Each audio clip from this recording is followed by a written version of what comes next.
Joseph, they want to see you. Who does? Pharaoh. Say what? Joseph goes, get this, from head prisoner to vice pharaoh of Egypt in one day. That is a promotion. I think it came with a raise. Head prisoner to vice pharaoh of Egypt in one day. Your luck can change all in one day. We should call them blessings, huh? Now, if the story stops right there, it's an incredible story. If the story just stops right there, it's an incredible story of overcoming the selfish, evil choices of another person and how they affect you. But the story doesn't stop there because Joseph's about to see his brothers again. You know this story, right? There's a famine, and the famine is huge. It even goes up into Canaan, into Israel. And so the people from that land come to Egypt because they've heard there's some guy in Egypt who created all this storage. So they go down to buy food in Egypt. Can you imagine being Joseph that day? You have moved on. You have a wife, and he has a wife and 2 children. He's moved on. The prison, that's a memory. Potiphar's house, that's a memory. Being sold, that's a nightmare, right? It's a long time ago. What would it be like? What would it be like? I just like to, this is the way I read the scriptures. It takes a long time. But I like to think through that moment. What's it like on that moment when what is he doing? Is he writing something down and he hears a familiar voice?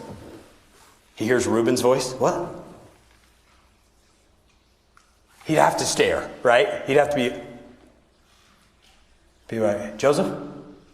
Joseph, what? You okay? Yeah. Wow. Now we get to find out what Joseph's like. Because what could he have done for the last 25 years? Plan what? His revenge. If I ever see him again, if I ever see him again, this is what I'll do. It's like the Count of Monte Cristo. When I get out, I'm going to destroy him. By the way, the movie and the book, Count of Monte Cristo, aren't the same.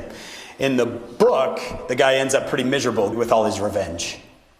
He ends up changing because his revenge doesn't suit him very well. In the movie, that didn't work, so they're like, let's just make it fun. Revenge is fun and easy and makes you happy. But Joseph, I think along the way, he figured out the revenge was not the way for him. Because what could he do? He's vice pharaoh of Egypt. What could he do? Let's see how you like slavery. Let's rip you away from everything you love. Let's see how you like prison. He has every opportunity to do this, and maybe some of you might say he has the right to do it. But instead, he decides to test them. You guys know this story, right? He decides to test them. He frames Benjamin, the youngest brother. Let's see if the brothers will leave him behind. Benjamin, because you've stolen from me, you're going to be executed. Your brothers can leave. Are they going to leave? By the way, he spoke to them in Egyptian through an interpreter the whole time. They had no idea that it was him. I wonder, don't you think Reuben or Simeon would have said, man, if I didn't know any better, you know who he looks like? I was thinking the same thing. Don't say it. And then Judah finds out that Benjamin's going to be executed, and he steps forward to this Egyptian vice pharaoh and says, take who? Take me instead. This is the great grandfather of Jesus Christ saying, take me instead, don't take him.